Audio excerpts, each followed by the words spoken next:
നമസ്കാരം. മറ്റൊരു വീഡിയോയുമായി വീണ്ടും പ്രേക്ഷകരുടെ മുമ്പിലേക്ക് എത്തുകയാണ്. ഈ വീഡിയോ ഇപ്പോൾ ചെയ്യാനുള്ള സാഹചര്യം ഷൈൻ ടോം ചാക്കോയും വിൻസി അലോഷിയുമായുള്ള ഒരു വിഷയവുമായി ബന്ധപ്പെട്ട് തന്നെയാണ്. കുറച്ച് ദിവസമായി ഈ വാർത്ത പുറത്തു വരുന്നുണ്ട്. ഈ വാർത്ത ഞാൻ ഫോളോ ചെയ്യുന്നുണ്ട്.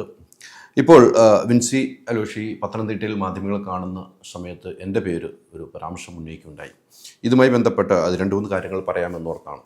നമുക്കറിയാം, വിൻസിയും ഷൈൻ ടോം ചാക്കോയും അഭിനയിച്ച സൂത്രവാക്യം എന്ന സിനിമ സെറ്റിൽ വെച്ചുണ്ടായ ഒരു അനുഭവം വിൻസി പങ്കുവയ്ക്കുന്നു. അത് ആദ്യം പങ്കുവച്ചതിന് ശേഷം പിന്നീട് അത് വലിയ രീതിക്ക് ചർച്ചയാകുന്നു. അതിനുശേഷം ഈ സിനിമയുടെ തന്നെ സംവിധായകൻ വന്ന് ആ സെറ്റിൽ യാതൊരു വിഷയം ഉണ്ടായിട്ടില്ല, താൻ അറിഞ്ഞിട്ടില്ല എന്ന് പറഞ്ഞു. വിൻസി അന്ന് പറഞ്ഞത് സംവിധായകൻ്റെ അടുത്തും നിർമ്മാതാവിൻ്റെ അടുത്തൊക്കെ താൻ പരാതിപ്പെട്ടിരുന്നു, എന്നിട്ട് അവരെല്ലാം ഒത്തുതീർപ്പിൻ്റെ ശ്രമത്തിലാണ് ഞാൻ അഭിനയിച്ചു തീർത്തതെന്ന് പറയുന്നു. എന്നാൽ നേരെ തിരിച്ച് തന്നെ സംവിധായകൻ അങ്ങനെ ഒരു വാർത്താസമ്മേളനം നടത്തുകയും ചെയ്തു. നിർമ്മാതാവ് മലയാളിയല്ല, അദ്ദേഹം വാർത്താസമ്മേളനത്തിൽ പങ്കെടുത്തു. അദ്ദേഹം പറഞ്ഞു, വിൻസിക്ക് എന്ത് സഹായം വേണമെങ്കിലും ഞങ്ങൾ ചെയ്തു കൊടുക്കുമെന്ന് അദ്ദേഹം പറയുണ്ടായി. പക്ഷേ കാര്യങ്ങൾ വ്യക്തത വരുത്താൻ ആർക്കും തയ്യാറാകാത്ത നിലയിലേക്ക് വന്നു. വിൻസി ഒരു കാര്യം പറയുന്നു, സംവിധായകൻ ഒരു കാര്യം പറയുന്നു. ആ സിനിമയിലുണ്ടായിരുന്ന അണിയറ പ്രവർത്തകർ വാർത്താസമ്മേളനം നടത്തിയാണ് ഈ കാര്യങ്ങൾ പറഞ്ഞത്. അതിലേറ്റവും പ്രധാനപ്പെട്ട കാര്യം ഇന്നിപ്പോൾ വിൻസി മാധ്യമങ്ങൾക്ക് മുമ്പിൽ പറഞ്ഞ രണ്ട് കാര്യങ്ങൾ. ഒന്ന്, ചേംബറിൽ നൽകിയ പരാതി മാതൃഭൂമി എന്ന മാധ്യമങ്ങൾ പുറത്തുവിട്ട് ചേംബറിൽ നിന്നാണ് പരാതി കിട്ടിയതെന്ന് മാതൃഭൂമി പറഞ്ഞുവെന്ന് വിൻസി പറയുന്നു. അത് എന്തിൻ്റെ അടിസ്ഥാനത്തിലാണ് എന്നൊരു കാര്യം വിൻസി കഴിഞ്ഞ ദിവസം ഉന്നയിച്ചു, ഇന്നും അത് ആവർത്തിച്ചു. പക്ഷേ അങ്ങനെയല്ല, അങ്ങനെ ഒരു അതിൻ്റെ ചേംബറിലെ ജനറൽ സെക്രട്ടറിയുടെ പേരെടുത്ത് പറയുകയും ചെയ്തു, സജീവൻ ചേട്ടൻ്റെ പേരെടുത്ത് പറയുകയും ചെയ്തു. അതിനുശേഷം വിൻസി പറഞ്ഞ ഒരു കാര്യം, ഹൈദരലി ഞാൻ പരാതി കൊടുക്കുന്നതിന് മുമ്പ് ഹൈദരലി അമ്മയിൽ നിന്നുള്ള പരാതി കിട്ടി എന്ന രീതിക്ക് പറഞ്ഞു തന്നു. ഒരു മാധ്യമപ്രവർത്തകൻ എന്ന നിലയിൽ വാർത്തകൾ ആദ്യം കണ്ടെത്തുക എന്നതാണ് ഒരു മാധ്യമപ്രവർത്തനമായാൽ അദ്ദേഹത്തിൻ്റെ തൊഴിൽ. അത് എവിടെ നിന്ന് പരാതി ലഭിക്കുന്നു, ആര് തരുന്നു, എങ്ങനെയാണ് വരുന്നത് എന്നൊന്നും ആരെയും ബോധിപ്പിക്കേണ്ട കാര്യം മാധ്യമപ്രവർത്തകർക്കില്ല. അത് മാധ്യമപ്രവർത്തകരുടെ സോഴ്സ് ആയിരിക്കും. അത് അറിയാവുന്ന ഏത് മാധ്യമപ്രവർത്തകരോട് ചോദിച്ചാലും അറിയാം. ഞാൻ വാർത്ത പറയുമ്പോൾ, ഞാൻ വാർത്ത അന്ന് രാത്രി കൊടുക്കുമ്പോൾ 10:30 മണിക്ക് ശേഷം വാർത്ത കൊടുക്കുമ്പോൾ പരാതി എത്തിയിട്ടുണ്ടാകാം. പരാതിയിൽ എന്താണ് പറഞ്ഞതെന്ന് പോലും എനിക്കറിയില്ല, ഞാൻ കൊടുത്തിട്ടുമില്ല. അങ്ങനെയാണെങ്കിലേ പരാതിയുടെ തെളിവുള്ളൂ. ഞാൻ പറഞ്ഞത് വിൻസി അലോഷിയെ പരാതി നൽകിയിട്ടുണ്ട്, തരസംഘടന അമ്മയ്ക്ക് നൽകിയിട്ടുണ്ട്. ആ പരാതിയിൽ അമ്മ അതിനു മുമ്പ് റിലീസ് ഇറക്കിയിരുന്നു, വിൻസി അലോഷി താരസംഘടന അമ്മയുടെ സംഘടനയിൽപ്പെട്ട ആളാണെങ്കിൽ പരാതി നൽകാൻ നടപടിയെടുക്കാമെന്ന് പറഞ്ഞു. വിൻസി അപ്പോൾ ആ പരാതിയിൽ താരസംഘടന അമ്മയിൽ അംഗത്തിൻ്റെ പേര് എഴുതി ചേർത്തിട്ടുണ്ടാകാം. ഞാൻ പേര് പുറത്ത് പറഞ്ഞിട്ടില്ല, ഞാൻ സിനിമയുടെ പേര് പറഞ്ഞിട്ടില്ല, ഞാൻ ഈ കാര്യങ്ങളൊന്നും പറഞ്ഞിട്ടില്ല. ഞാൻ പറഞ്ഞ് ഒരു സീനിയറായ അംഗം, വലിയ സീനിയറുമല്ല എന്നാൽ ജൂനിയർ അല്ലാത്തൊരു അംഗത്തിനെതിരെയാണ് പരാതി എന്നാണ് എനിക്ക് കിട്ടുന്ന വിവരം. ഇങ്ങനെയാണ് പറയുക, എനിക്ക് കിട്ടുന്ന വിവരം. ആ രീതിക്ക് തന്നെയാണ് വാർത്ത. എനിക്ക് കിട്ടുന്ന വിവരമാണ് പ്രേക്ഷകരുടെ മുമ്പിലേക്ക് എത്തിച്ച്. പിന്നീട് രാവിലെ തന്നെ ഈ വാർത്തകൾ എല്ലാവരും ഏറ്റെടുക്കുകയും ആദ്യം കൊടുത്ത വാർത്ത അതേപടി പറയുകയും അതിനപ്പുറത്ത് ചേംബറിൻ്റെ പരാതി ഞാൻ വാർത്തയിൽ പോലും പറഞ്ഞിട്ടില്ല. എനിക്ക് ചേംബറിൻ്റെ പരാതി അതിനു മുമ്പ് പരാതി കൊടുത്താണ്. ഐസിയിൽ പരാതിപ്പെട്ടിട്ടുണ്ട്. മോണിറ്ററിംഗ് കമ്മിറ്റിക്കാണ്, മോണിറ്ററിംഗ് കമ്മിറ്റിക്കാണ് പരാതിപ്പെട്ടത്. അതാണ് ചേംബറിലേക്ക് പോയത്. അത് അതിനു മുമ്പ് പരാതി കൊടുത്തിട്ടുണ്ട്, അതിനു മുമ്പ് സമയത്തിന് മുമ്പ് കൊടുത്തിട്ടുണ്ടെന്നാണ് എനിക്ക് കിട്ടുന്ന വിവരം. എനിക്ക് കിട്ടിയ വിവരമാണ് പറഞ്ഞത്. ഇതുമായി ബന്ധപ്പെട്ട് ഞാൻ ചേംബറിലെ ആളുകളുമായിട്ട് സംസാരിച്ചിട്ടുണ്ട്. ഞാൻ പറഞ്ഞില്ല, ഞാൻ ആരുമായിട്ട് സംസാരിക്കുന്നു, എനിക്ക് എങ്ങനെ വാർത്ത കിട്ടുമെന്നുള്ള വെളിപ്പെടുത്തേണ്ട കാര്യമില്ല. വാർത്തയാണോ എന്ന് മാത്രം നോക്കിയാൽ, അതിൽ തെറ്റുണ്ടെങ്കിൽ പറയണം. എനിക്ക് കിട്ടുന്ന വാർത്തയുടെ സോഴ്സ് തന്നെയാണ് ഞാൻ വാർത്ത കൊടുക്കുന്നത്. ഞാൻ പല വാർത്തകളും ഇങ്ങനെ ചെയ്യാറുണ്ട്.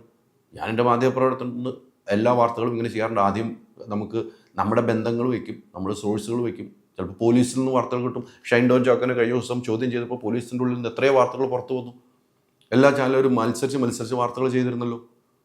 അങ്ങനെ സംഭവങ്ങൾ ഉണ്ടാകാറില്ലേ? അപ്പോൾ വിൻസി അത് അന്വേഷിക്കണമെന്ന് പറയുമ്പോൾ ഒരു കാര്യം ഞാൻ വിൻസിയോട് തന്നെ പറയുന്നു, ഒരു മാധ്യമപ്രവർത്തന നിലയിലേക്ക് ആ വാർത്തകൾ പുറത്തു കൊടുക്കാൻ തന്നെ. ആ വാർത്തയിൽ തെറ്റുണ്ടെങ്കിൽ അത് ശരിയല്ല, അങ്ങനെ ഞാൻ ചെയ്തിട്ടില്ല എന്ന് പറഞ്ഞാൽ മാത്രമാണ് മാധ്യമപ്രവർത്തകരെ ക്രൂശിക്കേണ്ട കാര്യമുള്ളൂ. മാധ്യമപ്രവർത്തകർ കൊടുക്കുന്ന വാർത്തകൾ ശരിയാണെങ്കിൽ പിന്നെ അതിനകത്ത് തെറ്റില്ല. വാർത്തയുടെ സോഴ്സ് കണ്ടെത്തുക എന്നുള്ളത്, നമുക്ക് വരുന്ന സോഴ്സിനെ കുറിച്ച് ആരോടും വെളിപ്പെടുത്തേണ്ട കാര്യമില്ല. നമുക്ക് കൃത്യമായ വാർത്ത കിട്ടുമ്പോൾ തന്നെയാണ് നമ്മൾ കൊടുക്കുന്നത്.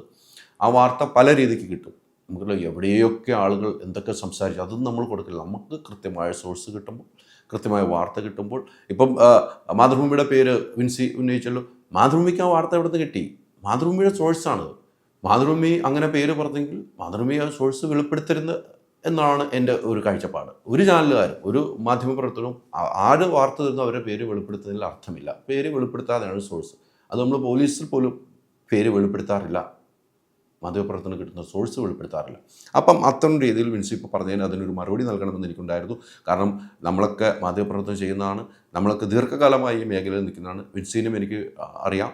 വിൻസിയുടെ ആദ്യ സിനിമ മുതൽ തന്നെ ഞാൻ വിൻസിക്ക് പ്രൊമോഷനുമായിട്ട് ബന്ധപ്പെട്ട് ഞാൻ അഭിമുഖങ്ങൾ എടുത്തിട്ടുള്ള ഒരാളാണ്. അപ്പം വിൻസിക്ക് ഇത്തരം ഒരു അനുഭവം ഉണ്ടായാൽ വിൻസി അത് നേരിട്ട് തന്നെ പരാതി നൽകിയിട്ടുണ്ട്. വിൻസിക്ക് അതിന് നീതി ലഭിക്കണം. പരാതി ജെന്യൂനാണെങ്കിൽ അന്വേഷണം കണ്ടെത്തിക്കഴിഞ്ഞാൽ ജെന്യൂനായി തന്നെ വിൻസിക്ക് നീതി ലഭിക്കണം. ഷൈൻ ടോം ചാക്കോയെ സംബന്ധിച്ചും എനിക്കറിയാവുന്ന ആളാണ്, വ്യക്തമാക്കാൻ എനിക്ക് കഴിയും. കാരണം ഷൈനും ഇതുപോലെ തന്നെ ഷൈൻ ആ സെറ്റിൽ ഒരു പ്രശ്നം ഉണ്ടാക്കിയിട്ടില്ല എന്ന് സംവിധായകൻ പറയുമ്പോൾ ആ സംവിധായകൻ പറയുന്നത് നമ്മൾ വിശ്വസിക്കേണ്ട വരും. രണ്ട് തട്ടിൽ തന്നെയാണ്. അവിടെ മറ്റൊരു പ്രധാനപ്പെട്ട കാര്യങ്ങൾ, ഈ IC കമ്മിറ്റിയിലുള്ള ആളുകൾ, IC കമ്മിറ്റിയിൽ അന്ന് സംവിധായകർ അന്നൊന്നും ഇങ്ങനെ ഒരു പരാതി ലഭിച്ചിട്ടില്ല. പിന്നെ IC കമ്മിറ്റിയിൽ പരാതി ഒരു സിനിമ ഷൂട്ടിങ്ങിന് മുമ്പ് തുടങ്ങി റിലീസിന് ശേഷം 3 മാസം വരെ അതിന് കാലാവധി ഉണ്ട്. അതിൽ ഏതെങ്കിലും സമയത്ത് പരാതി നൽകിയാൽ IC കമ്മിറ്റിയിൽ പരാതി നിലനിൽക്കും എന്നാണ് എനിക്ക് കിട്ടുന്ന അറിവ്. അതും ഈ പറയുന്ന വലിയ ആളുകളിൽ നിന്നും ഈ അസോസിയേഷനുള്ള ആളുകളിൽ നിന്നും തന്നെ എനിക്ക് കിട്ടിയ റിപ്പോർട്ടാണ്. ഞാൻ അവരുടെ പേര് പറയുന്നില്ല. അപ്പം അങ്ങനെയാണ് അതിൻ്റെ ഇത്. ആ IC കമ്മിറ്റിയിലുള്ള ആളുകളുടെ പേരും എനിക്ക് കിട്ടിയായിരുന്നു. അന്ന് IC കമ്മിറ്റിയിലുണ്ടായിരുന്ന ആളുകളുടെ പേര് സായുജ്യ, സന്ധ്യ TS, ആതിര, അനഘ അനച്ച്, അഡ്വക്കേറ്റ് സുജന്യ. ഇത്രയും ആളുകളാണെന്ന് IC കമ്മിറ്റിയിൽ ഈ കമ്മിറ്റിക്ക് ഉണ്ടായിരുന്നെന്ന് എനിക്ക് കിട്ടിയിരിക്കുന്ന വിവരം. അത് അറിയാവുന്ന ഒരു സോഴ്സിൽ നിന്നും എനിക്ക് കിട്ടിയ വിവരമാണ്. ഈ പേര് ഞാനാണ് പുറത്തുവിടുന്നത്. അപ്പോൾ ഇവരാണ് IC കമ്മിറ്റി.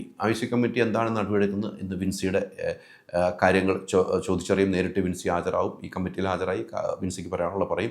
വിൻസി ഒരു കാര്യം വ്യക്തമായി പറഞ്ഞിട്ടുണ്ട്, ഞാൻ പറഞ്ഞ പരാതിയിൽ, വിൻസി പറഞ്ഞ പരാതിയിൽ ഉറച്ചു നിൽക്കുന്നു എന്ന് പറയുന്നു. പക്ഷേ അത് സംഘടനയ്ക്കുള്ളിലാണ്. ഞാനൊരു പോലീസിൽ പരാതി നൽകാനോ ഒരു എക്സൈസിൽ പരാതി നൽകാനോ ഇല്ല, സംഘടനയ്ക്കുള്ളിൽ മാത്രമേ ഞാൻ പരാതി പറയൂ എന്ന് പറയുന്ന വിൻസി എന്തുകൊണ്ടാണ് അത്തരം നിലപാടെടുക്കുന്നതെന്നും നമുക്ക് അറിയേണ്ടതുണ്ട്.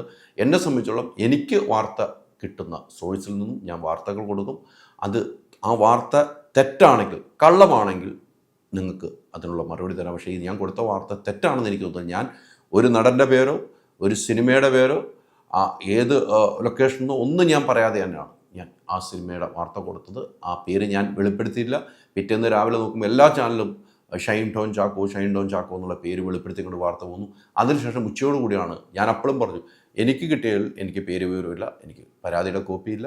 പക്ഷേ എനിക്ക് കിട്ടിയ സോഴ്സാണ്. ഞാൻ എല്ലാവരും പേര് പറയുന്നതുകൊണ്ട് ഞാൻ ഷൈൻ ടോം ചാക്കോയുടെ പേര് പറയുന്നു എന്നാണ്. അപ്പോൾ വിൻസി ഉൾപ്പെടെ പല ചർച്ചയ്ക്കും വന്നിരുന്നിട്ട് പറയുന്നുണ്ടായി, വിൻസി ഒരിക്കലും ആ നടൻ്റെ പേര് പറയാനോ സിനിമയുടെ പേര് പറയാനോ വിൻസി തയ്യാറായിട്ടുമില്ലായിരുന്നു എന്ന് ഞാൻ നേരിട്ട് എല്ലാ ചാനലും വെച്ച് നോക്കുമ്പോൾ പല ചാനലുകാരും എടുത്തെടുത്ത് പേര്. പക്ഷേ വിൻസി പറയുന്നുണ്ട്, എനിക്ക് ആ പേര് പറയേണ്ട കാര്യമില്ല, നിങ്ങൾ എവിടെ നിന്ന് കിട്ടിയെന്ന് എനിക്ക് അറിയേണ്ട കാര്യമില്ല, വിൻസി പറയുകയും ചെയ്തു. അത് തന്നെയാണ് ഞാൻ ചെയ്തിരിക്കുന്നത്. ഞാൻ ഈ വാർത്ത ചെയ്ത് എനിക്ക് വാർത്തകൾ സോഴ്സുണ്ട്, എനിക്ക് വാർത്തകൾ കിട്ടുന്ന ആളുകളുണ്ട്, വാർത്തകൾ കിട്ടും. അത് ഒരു മാധ്യമപ്രവർത്തകൻ്റെ കഴിവാണ്. ആ മാധ്യമപ്രവർത്തനം ഏത് വാർത്ത കിട്ടിയാലും അത് കൊടുക്കാം. അത് ചെക്ക് ചെയ്യണം, അത് തെറ്റാണോ ശരിയാണോ നോക്കണം. ശരിയായ വാർത്ത തന്നെയാണ് കൊടുത്തത്. അതിൻ്റെ തെളിവാണ് പിറ്റേ ദിവസം എല്ലാവരും ഈ വാർത്തകളുമായിട്ട് മുന്നോട്ട് പോവുകയും ചെയ്തത്. Ultra modern kitchen devices. ഒരു കിച്ചണിൽ വേണ്ട എല്ലാ ലേറ്റസ്റ്റ് ബ്രാൻഡുകളും ഇവിടെയുണ്ട്. ലോകോത്തര ബ്രാൻഡുകൾ, original products, wide range. MyG future. WhatsApp വഴി ഇംഗ്ലീഷ് പഠിക്കാൻ ഇംഗ്ലീഷ് കഫേ ഉള്ളപ്പോൾ ഇംഗ്ലീഷ് ഒരു വിഷയമേ അല്ല. English cafe, we present you the perfect English. WhatsApp now 9633 888 575.